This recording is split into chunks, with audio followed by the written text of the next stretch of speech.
महाराष्ट्र के सभी महानगर पालिका में इस प्रकार के घोटाले चल रहे हैं। लोकल बॉडीज में चुनाव नहीं हुए, एडमिनिस्ट्रेटर है, तो सरकार उनके माध्यम से काम कर।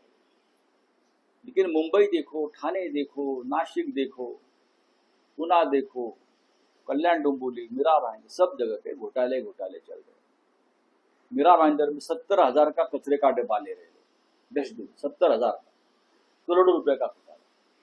अहिल्यानगर एडमिनिस्ट्रेटर, वहां के सभी अधिकारी, वहां के एक्स कॉर्पोरेटर्स, एक्स मेयर मिलकर 350 करोड़ का घोटाला किया है। 750 से ज्यादा जो रोड का काम निकाला, वो रोड का काम हुआ ही नहीं। अब जाकर देखिए लोगों की हालत क्या है बारिश में।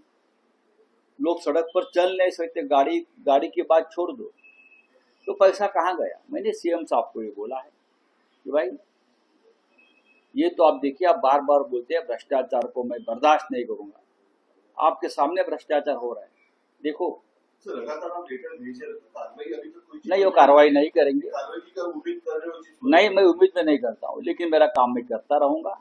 और जब मेरे 100 लेटर पूरे हो जाएंगे भ्रष्टाचार के, तो उसका किताब का विमोचन में मोदी जी के हाथ से करूंगा। माहिती दिली आहे साधारण संग्राम जगताप आमदार यांच्या वरदस्थाने 350 ते 400 कोटीचा महाघोटाळा या पत्राद्वारे तुम्ही मुख्यमंत्र्यांच्या निदर्शनास आणला। महाराष्ट्रातल्या महानगरपालिका किंवा जिल्हा परिषदांमध्ये जे प्रशासक सरकारने नेमलेले आहेत, निवडणुका न झाल्यामुळे किंवा सरकारची निवडणुका घेण्याची इच्छा नसल्यामुळे त्या महानगरपालिकात किंवा स्थानिक स्वराज्य संस्थांमध्ये सरकारी पैशाची जी लुटमार सुरू आहे, प्रत्येक मुंबई महानगरपालिका असेल, ठाणे असेल, कल्याण डोंबिवली असेल, नागपूर, मीरा भाईंदर, 70,000चा कचऱ्याचा डबा मीरा भाईंदरला घेतला जातो, सोन्यानं मडवलेला। पुणे असेल, पिंपरी चिंचवड, सर्वत्र। काल मला आमच्या नगरचे शहर प्रमुख किरण काळे भेटले। अहिल्यानगर महानगरपालिकेत गेल्या काही काळापासून जो प्रचंड भ्रष्टाचार सुरू आहे, त्या संदर्भात किरण काळे यांनी वारंवार तक्रारी केली मुख्यमंत्र्यांकडे, अँटी करप्शनकडे, संबंधित जिल्ह्यातल्या अथॉरिटीकडे। जर तुम्ही आज अहिल्यानगरला गेलात तर रस्ते जागेवर नाही, नागरी सुविधा नाहीये, रस्ते जागेवरच नाहीयेत। अहिल्यानगर महानगरपालिकेतील साधारण 776 रस्त्यांची कामं झाली, 776 रस्ते, आणि त्याच्यावर 350 कोटी साधारण खर्च झालेले आहेत, 350 कोटी। आणि तुम्ही जर पाहाल तर रस्ते शोधावे लागत आहेत। या प्रचंड पावसामध्ये जनतेचे जे हाल तिथे सुरू आहे, हे प्रत्येक महानगरपालिकेत आहे, प्रत्येक। आणि महानगरपालिकेच्या संदर्भात तक्रारी करायच्या कोणाकडे? तिथे जे आमदार आहेत, संग्राम जगताप, ते आता प्रखर हिंदुत्ववादी झालेले, अचानक टिळ्या बिळा लावून फिरतात, भगवा गमछा घालून फिरतात। कालपर्यंत कुठल्या पक्षात होते तो त्यांचा प्रश्न आहे, अचानक सगळे हिंदुत्ववादी झालेले आहेत, ते डुप्लिकेट प्रशासक, लोकप्रतिनिधी, ठेकेदार यांच्या संगनमतानं अहिल्यानगरची महानगरपालिका एक दरोडेखोरीचं एक उत्तम नमुना आहे या महाराष्ट्रात। याची चौकशी व्हावी यासाठी मला किरण काळे यांनी काल निवेदन दिलं, त्यांनी स्वतः दिलंय।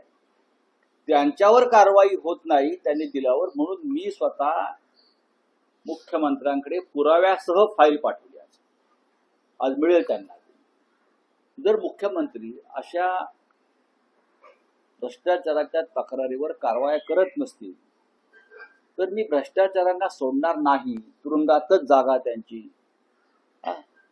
आता भ्रष्टाचार झाला एका शहरामध्ये, लोकांना रस्ते नाहीये, आणि तो करणारे लोकप्रतिनिधी आमदार आहेत, नगरसेवक, माजी महापौर आहेत, जे तुमच्या पक्षामध्ये आहेत आता, मग हा सुद्धा जनसुरक्षेचा मुद्दा आहे, हा सुद्धा अर्बन नक्षलवादच आहे ना. अशी लुटमार करणं ही जनतेच्या पैशाची. लावा त्यांच्यावरती तुमचे कायदे, विचारा प्रश्न तुम्ही बोलून अधिकाऱ्यांना. महाराष्ट्रातल्या 27 महानगरपालिकांमध्ये हा अशा प्रकारचा हजारो कोटीचा लाखो कोटीचा भ्रष्टाचार सुरू आहे आणि सरकार नाकाना कांदे सोडत आहे आणि त्याचं नेतृत्व आमचे माननीय देवेंद्र फडणवीस करतायत.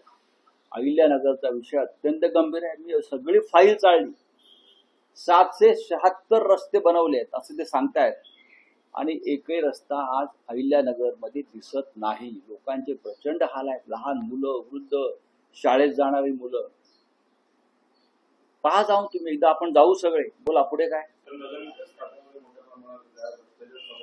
विरोधकांबरोबर पक्षाचे मंत्री आमदार त्यांनी भ्रष्टाचाराची चौकशी व्हायची मागणी केलेली आहे. मंत्री गणेश नाईक असतील किंवा नगर विकास खात्यातला भ्रष्टाचार म्हणजेच महानगरपालिकातला भ्रष्टाचार. मी जो आता तुम्हाला अहिल्यानगर महानगरपालिकेतल्या 776 रस्त्यांचा जो भ्रष्टाचार तो सुद्धा नगरविकास खात्याशी संबंधित आहे. 350 कोटी फक्त रस्त्याचे खाल्लेले आहेत. म्हणजे रस्ते नाहीत, पैसे खर्च झाले ठेकेदारांकडून. आणि नगरविकास खातं हा भ्रष्टाचाराचा सगळ्यात मोठा आधार आहे. नगरविकास खातं, समृद्धी महामार्ग, आता शक्तीपीठ महामार्ग, माती, रेती, डांबर आणि खडी आणि सिमेंट या माध्यमातून हा सगळा भ्रष्टाचार सुरू आहे.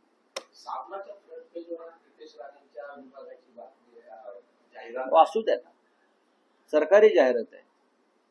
मंत्री येतात आणि जातात. मेरीटाईम बोर्डाची जाहिरात म्हणताय ना. मेरीटाईम बोर्ड काय नारायण तातू राणे यांच्या नावावर नाहीये ना. मेरीटाईम बोर्ड सरकारचं आहे, ते नारायण तातू राणे यांचं नाहीये. मी बरोबर म्हणतोय ना, सरकारची जाहिरात आहे ती. आमचं भांडण भ्रष्ट राज्यकर्त्यांशी, गद्दारांशी. सरकारशी आम्ही निपटून घेऊ.